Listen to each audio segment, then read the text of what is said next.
Thank you very much, G-Sun, once again for the wonderful translation there. This time around, it looks like Fate does pick up the player of the game, and well earned at that. A fantastic room and a great Fate bait mate coming down into the bottom side and picking up a double kill for his team and really getting the ball rolling. So we'll see if Bay can kind of screw his head back on and try to get over that game, because Fate was certainly looking good, and we'll see how Game 3 goes, Wolf. Yeah, as we head into draft, I mean, the adaptations in draft were pretty good on the side of Live Sandbox, you know, taking the Aphelios away from Duck Dom, still prioritizing the Zoe, but drafting a composition that works better for it.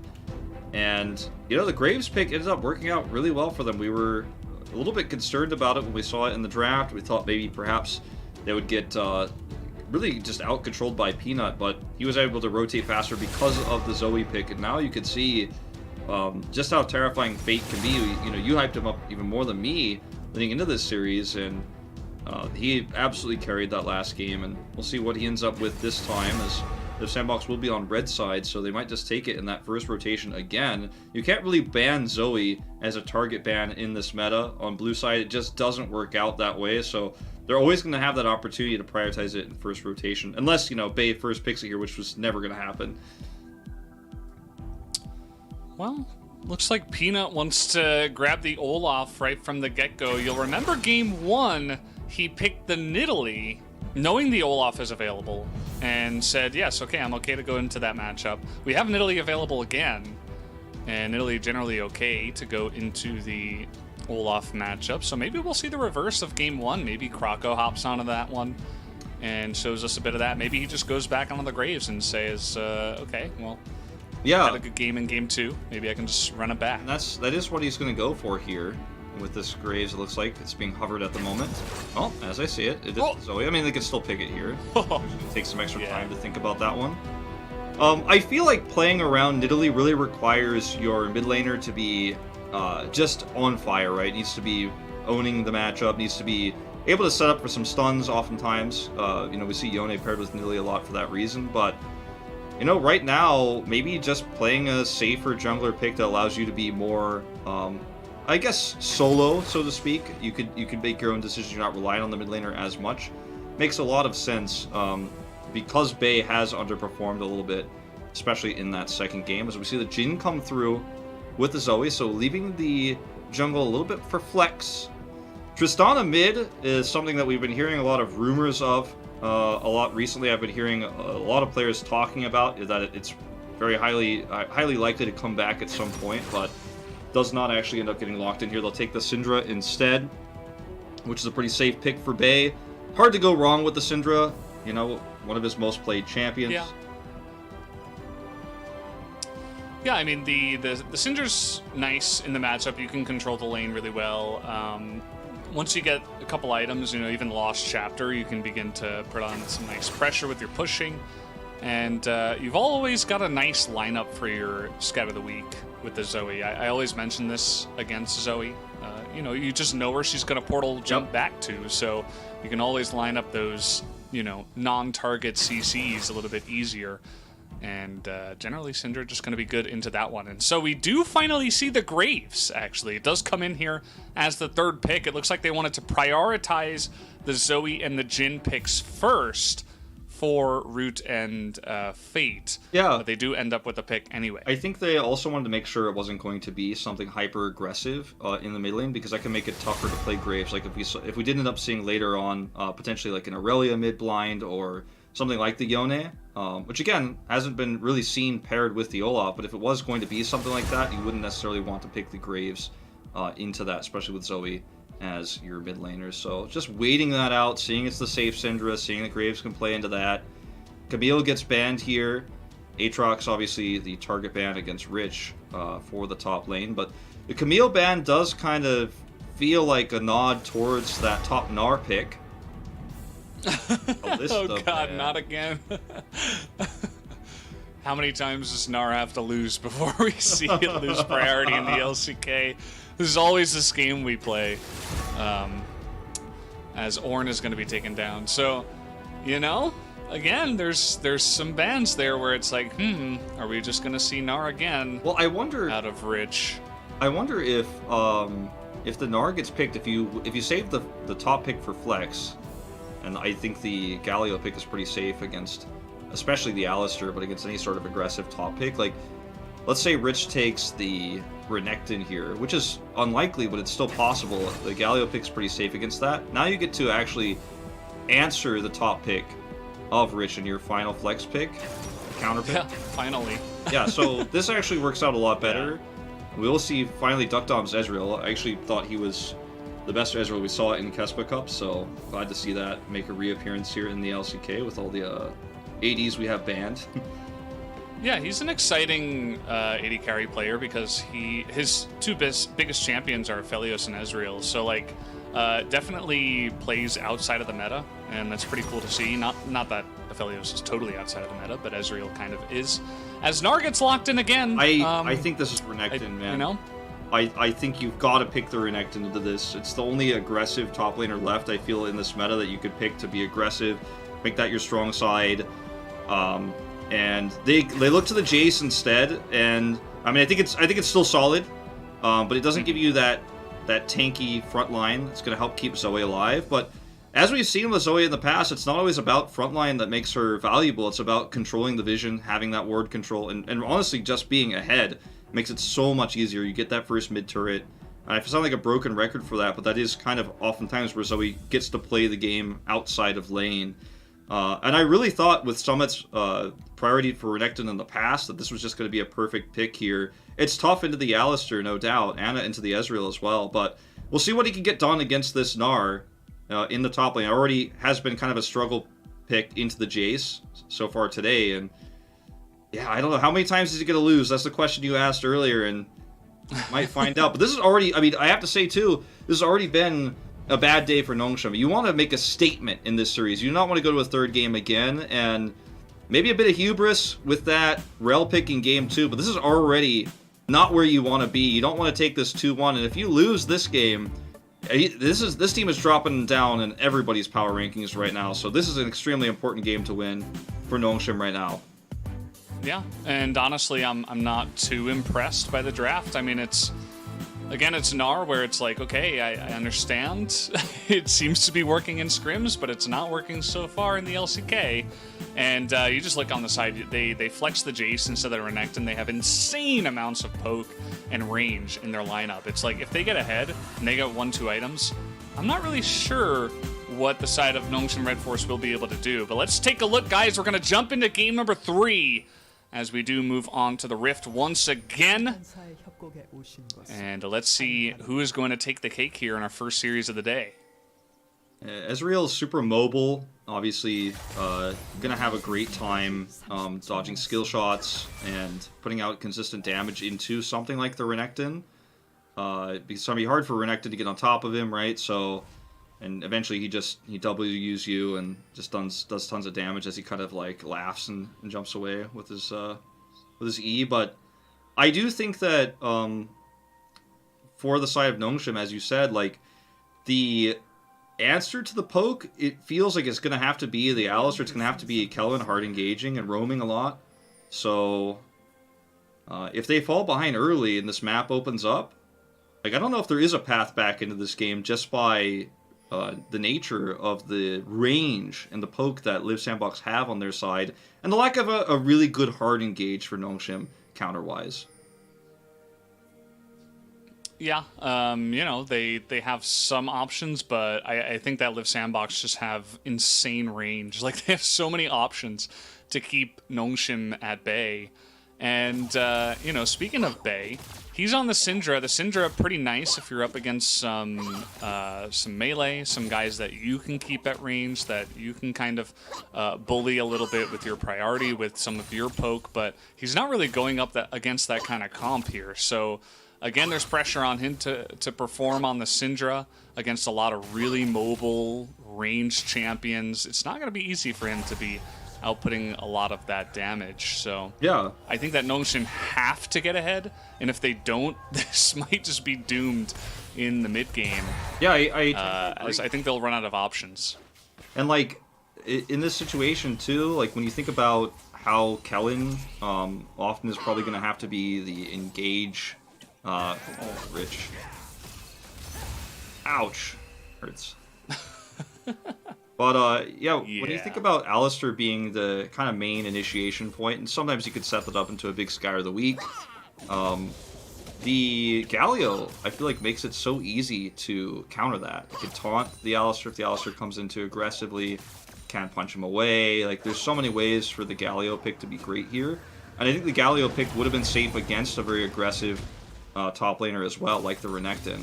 Again, hasn't really been seen outside of a few stray bans in the LCK, but it's always looming. It's still a very strong pick, even though it hasn't been prioritized as much. So well, the Galio pick was really nice into that last rotation, Jace. Super safe, so great against everything that was really left open. Because even if Rich picks the Nara here, it's still strong against the Alistair they knew was going to be one of their best engage tools. So really great choice for effort. Yeah, don't mind it at all, for sure. Pretty interesting buy patterns here. We have the early back. You could call it a cheater recall, if you will. Root and Effort able to push in the bottom lane really fast, and he backs and picks up a cull. So Root trying to gain an early lead in that way. Just wants to farm it out down on the bottom side.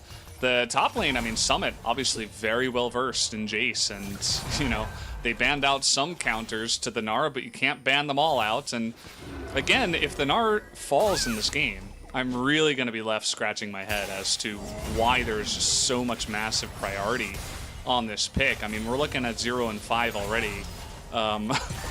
You know, how many losses? Again, we'll have to wait and see. Or maybe, you know, can Rich actually make it work this time around? And I've watched a decent amount of LPL leading up to this and seen a lot of the Nara picks there, and honestly, I feel like the difference from what I've seen, and I didn't end up watching yesterday because I was commentating, obviously I'll catch up on those VODs later, but it feels like oftentimes he just ends up baiting people, and you see the jungle come up, and there's a lot of really high value trades in the top lane for Gnar, because it feels like sometimes he can trick you into thinking you're going to win that trade, then he turns on you, he gets the Mega Gnar. It's a lot of ways where he just ends up getting ahead because of the jungle rotations, but unfortunately in the LCK that just simply hasn't been happening. He's been getting bullied, he's been solo killed a lot, and I don't know. I don't have faith yet. Being, yeah, you know, there hasn't been too much to give us faith, at least in the LCK. So Kraka comes in, steals a couple, but he's down a level actually, so gonna have to try to get this third Scuttle Crab here on the map. Summit just gonna push in this lane, but take a look at the CS difference. Probably gonna be about 15, maybe 10, once he does pick up that whole wave. As Krako gonna go for a pretty early clear onto this Cloud Drake. We know it's not gonna be a Cloud Soul because, of course, this starting off the Cloud Drake, so he wants to get it stacking very early, but he's down a level on Peanut. He's lost a ton of health already. And they're just trying to use their priority on the bottom side. Is Effort going to have to flash away here? It looks like they're just going to try to zoom their way out of this fight, as they just wanted to pick up the Drake and back away, and they are successful in that. It's actually a pretty cool little threat in there by Effort as well. And then he just flashes out. It's a huge trade to lose your flash like that, but actually bought them just the time they needed. So Root gets extremely low here. Peanut's not just gonna let this go. Oh, feels bad, man. Oh. Yeah. If only that axe was a little bit thicker. Needs an upgrade on that one. Yeah, or a little bit faster, you know. Maybe if his arm was just a little bit stronger. Olaf needs to hit the gym. Not the quarterback Olaf skin, you know. Nice little stun here on the Fate. Doesn't amount to too much. Peanut just helping push the lane as you do. Krako comes in supporting his mid laner as well. And we've actually had less action in this game compared to the other two games in the early stages of the game, at least. Just a lot of trading in the lanes. Obviously the Jace is going to get ahead in this lane, but outside of that, pretty even across the board. Yeah. I mean, this is Nongshim doing pretty well, all things considered, with this Gnar pick. I mean, it could be much worse, and it looked like it was going to be much worse when you were looking at the CS earlier. Well, these waves just keep getting pushed in. He's freezing it a little bit here to try to deny some, but eventually it's going to push through. Rich is going to be fine. Something about Rich, too, though, you know, across his kind of unique picks he's had, from the top Gragas that he played tank, to the I'm thinking of Gragas and Gangplank. Sorry, that was like what's the other D champion that he played in the top lane? Yeah, the Gangplank he had. Yeah. He had a few of those like nuggery power spikes where, you know, it starts off really bad, gets dove, a lot of priority onto him, but he just is able to survive, stay even in CS, start, you know, lane swapping and finding other objectives on the map for his team. And sometimes he does kind of take the hit in the matchup for his team in that top lane. This could be another one of those scenarios where he does end up allowing his team to get other objectives if there is too much attention to this top side Gnar on the side of Live Sandbox. Croco going to push up here to look for something, and then as Rich plays safe, he's going to look for this Rift Herald. He's dead. Yeah, just like that. First blood gonna go the way of Summit. Keep in mind, he also tried to flash away from that one, so essentially just trying desperately to not get blasted, but eventually just kind of flashes into it anyway. That top lane, you know, he can get bullied, he can take away any pressure, but if you're getting just straight up solo killed underneath your turret, generally not a good look, and it leaves you wondering, you know, why again? Yeah. Why is there so much priority when the Jace is available and you're playing against Summit? I mean, look at just the auto attacks coming through here for Summit, just straight up. He W's, and then he just goes right for the accelerated shock blast there, and doesn't even, I think he probably would have killed him without the acceleration, but gets it just for good measure. Very much a overextension there for Rich, unfortunately. Needed to show a little bit more respect when those auto attacks were coming through, but you live and you learn, I suppose, or you die and you learn in this case. 30 CS down now, and they got the Rift Herald with it, pairing there, the combo, so you know, can't really make an argument for a big macro trade on the map for Nongshim. Down a Drake as well. And this is kind of what happens too, you know, you give up priority in that top side, and I mean, we haven't seen the junglers really focus on helping out this lane either, so it's just Summit getting free pushes into the turret. He's getting free great trades as a Jace will, and there's just opens up so much space for Croco to come in and say, hey, free Rift Herald, you know, like, just all this stuff free, and now the Jace is 1,000 gold ahead. Just loving his life right now. Croco easily able to use this priority in top and mid to just waltz on into the enemy jungle. We're going to have a nice rotation up to the top side. And here we go. Lateral damage coming out, and this is this poke already coming out here in this game. Effort taking a lot of aggro under that turret a little bit too early, I would say. But the teleport comes in either way from Bay, and that is going to help out try to survive for now. The Live Sandbox are not done with this. Trying to come on in. They still have the Rift Herald. They would still love to get some of those plate gold onto their carries. They have to commit now that the Ezreal ult actually stopped the backs, and he's actually pushing turret plates of his own. So Duckdom actually making a big play of his own to really force this commitment. It is going to be Live Sandbox just saying, well, okay, I mean, we will commit here, fine. And they actually do get the rest of these turret plates, so it actually ends up being totally fine for them. But, you know, no hesitation there. Okay, gonna hit us with a True Shot Barrage. We'll just stay. That's fine. We have Rift Herald up on the top side, and it's obviously a better trade because they didn't even finish the bot turret as Duckdom went back and upgraded his tier. Yeah, that's, you know, that's a little bit confusing to me. Yeah, he's gonna get his item, and perhaps he really wants it for this team fight. That's what I would imagine. His team is probably saying, okay, we gotta back. We gotta get these items because we have a big fight coming in here, and Peanut just gonna get taunted up. Big knockup coming from Kellen, but the two of them are just out on a life raft, and they're gonna be sunk right here. Double kill goes the way of Summit, who is 3-0 already in this game. And man, just like that, any hopes that Nongshim had might have just been snuffed out. I mean, they get the Infernal Drake, but not looking good outside of that. Yeah. And Duckdom, I mean, he finishes his Muramana, and or is it, which one's first? The Muramana and Monument. Yes, sorry. Yeah. I was, you know, still a newly edged cast. Always mix those two up. I'll never have to read it when I'm playing. Yeah, he finishes it, but like, what do you really gain from that spike there?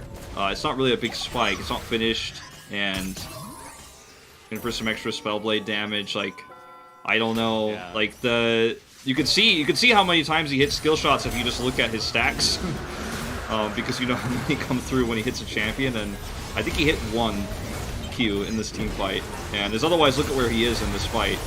There was just, he bought the item to take this Drake fight instead of pushing more turret plates. So we're really like, I say we, I am really laser focused on this back there instead of macro pushing it, but it didn't end up working out for them.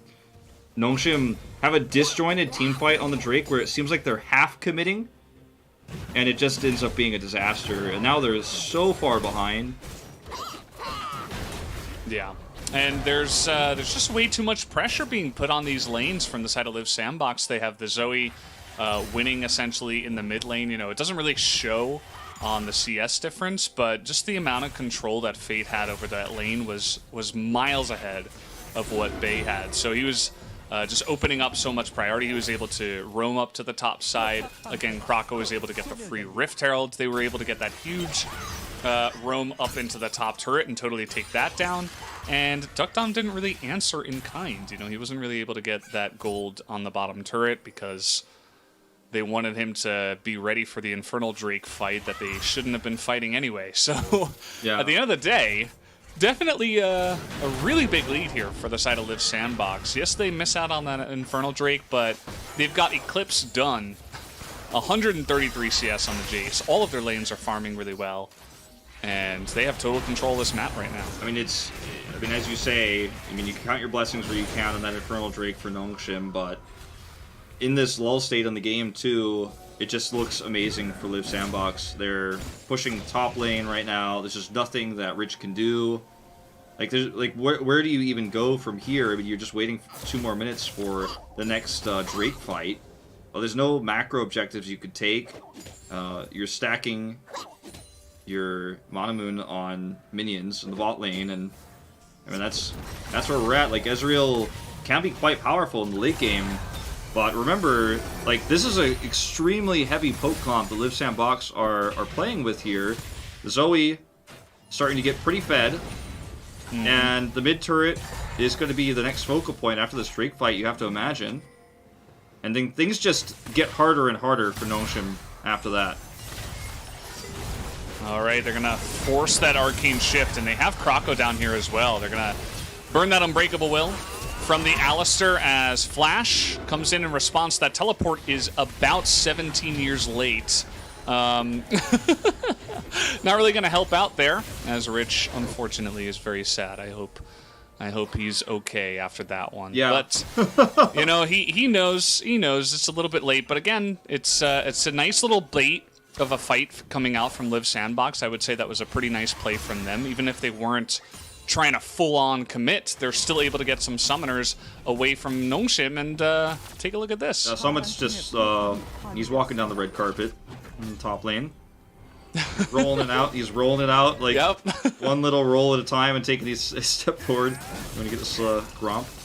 Oh, unfortunate. Maybe not, actually. Rich is like, no. Nice leech.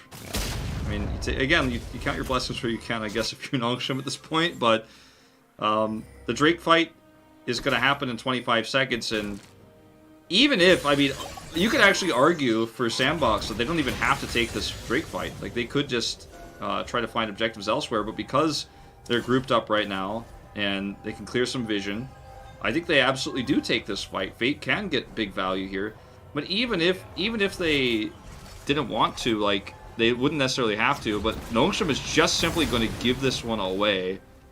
And that's the right play here. I mean, you're not fighting. This is what I said in the beginning, right? Like, Live Sandbox, if they get 1-2 items and they get ahead, they are just a juggernaut of a poke comp. Like, you're just never going to be able to fight them. They can take the Drakes, they can siege your turrets incredibly well. There's nothing you can really do against the power of Fed, Zoe, and Jace. And not just that, you've got nicely farmed Graves and Jin. So, you know, good luck with that. And I think Nongshim are just realizing, like, hey, I mean, we had to get ahead. We didn't. But what do you get when you don't see Drake what fight happens. here? Like, if you don't Drake fight, you don't get anything either, right? You know? Well, you don't die, I guess. You don't die, but, I mean, I feel like the situation here just becomes more and more dire as time goes on for Nongshim. Unless they can win a big team fight, which they can't do without forcing it on the Drake. Instead of just clearing waves, I feel like perhaps that was the time where they needed to be aggressive.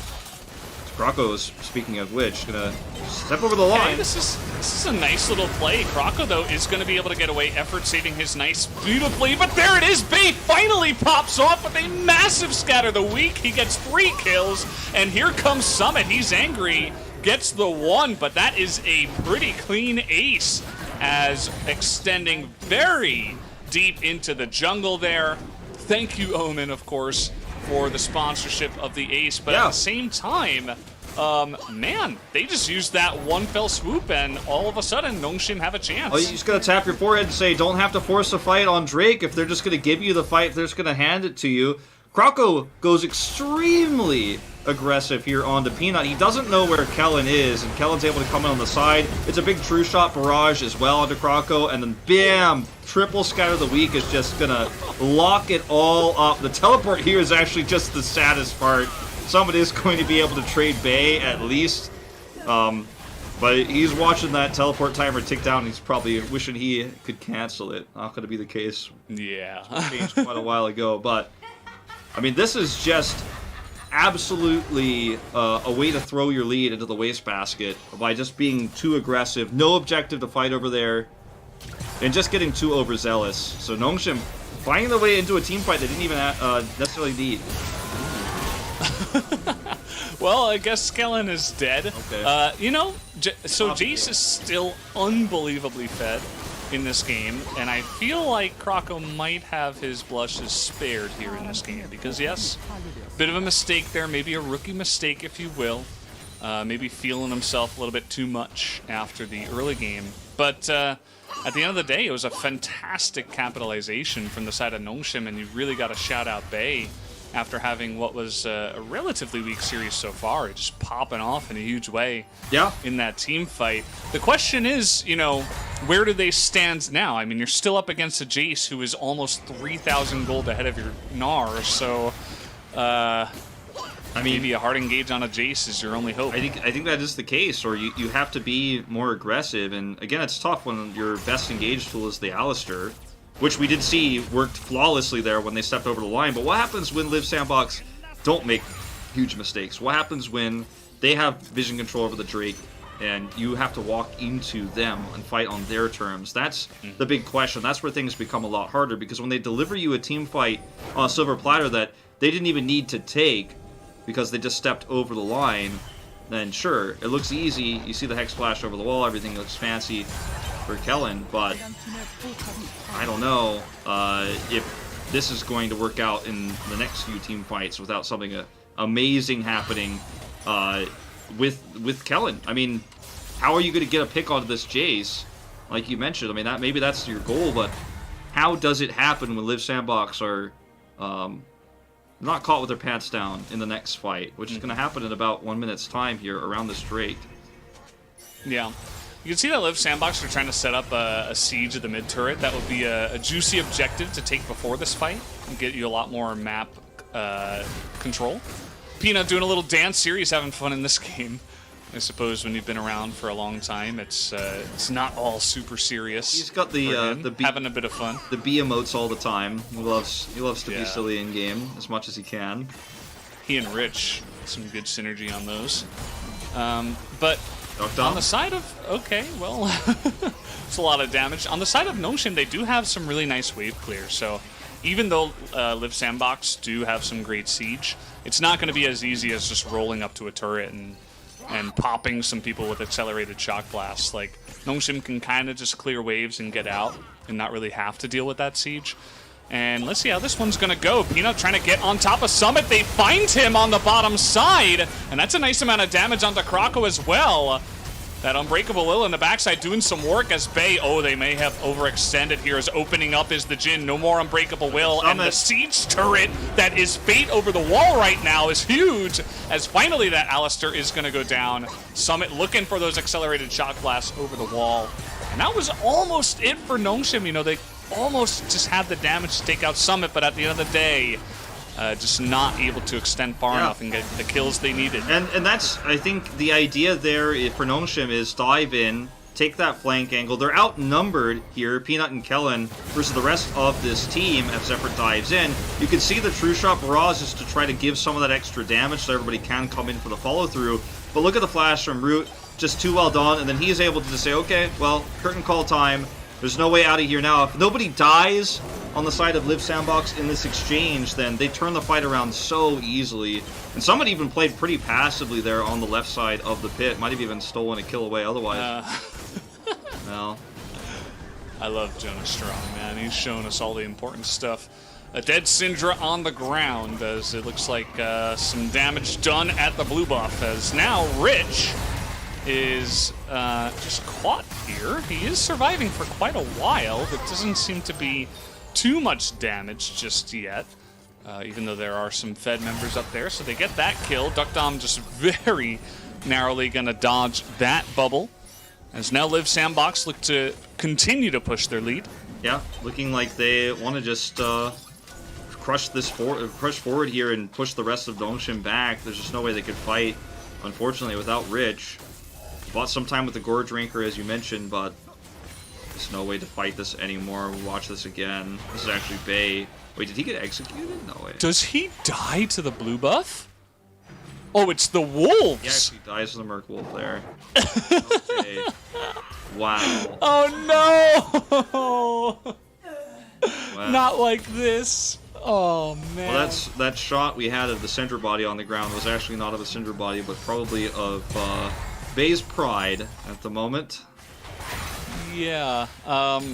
Hasn't been the best look here in his first LCK series. He certainly has choked a few times in high-pressure situations, including Kespa Cup, despite his team doing very well and they making it all the way to the finals.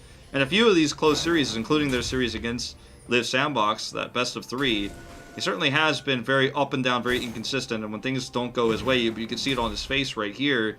Some emotions running high and some small mistakes, a little bit of greed there. And does end up dying, getting executed is not something you see in LCK usually. Yeah, and you know, he's shown that he has the potential, right? We all saw his crazy 3-man stun. I mean, that might even be the play of the game today at the end of the day, to be honest. But, you know, consistency, that's something that we sometimes lack from some of the newer players that do make it into the pro scene. And I do think that he will have to work on that just a bit, as Rich here just going to hop out. Doesn't seem to be in too much trouble. I mean, Rich looks like he's playing solo queue when he's off on the side like that. That's extremely risky. It's not like he's trying to draw aggro away so his team can get major objectives. I mean, they were able to get blue. And that's it, right? There's nothing else even on the map for Rich here, so he needs to be incredibly... honestly, a lot more careful than he is being at the moment. Because dying again just gives up the next objective. That's going to be the Soul going over to Live Sandbox. And right now, I feel like for Nongshim, they just have to figure out a way to get another pick in a team fight. And it feels like that's nigh impossible right now with the mid turret going down and the reset now that Live Sandbox has. At least they have the potential to set up vision control here around the Drake. Bait way up there.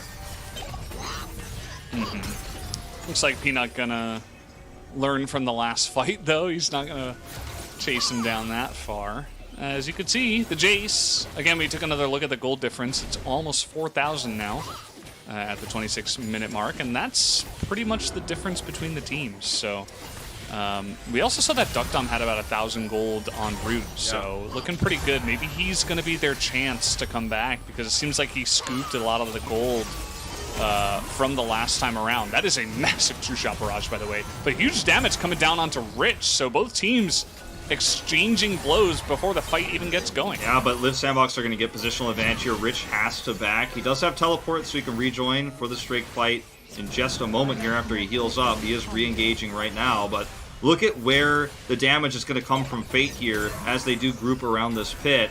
And Nongshim have to be quick. They have to be decisive here. They cannot play this slowly. And look at this kite back right now for Liv Sandbox in the range. Look at base health. Yeah. That was one accelerated shock blast and a deadly flourish. That's it.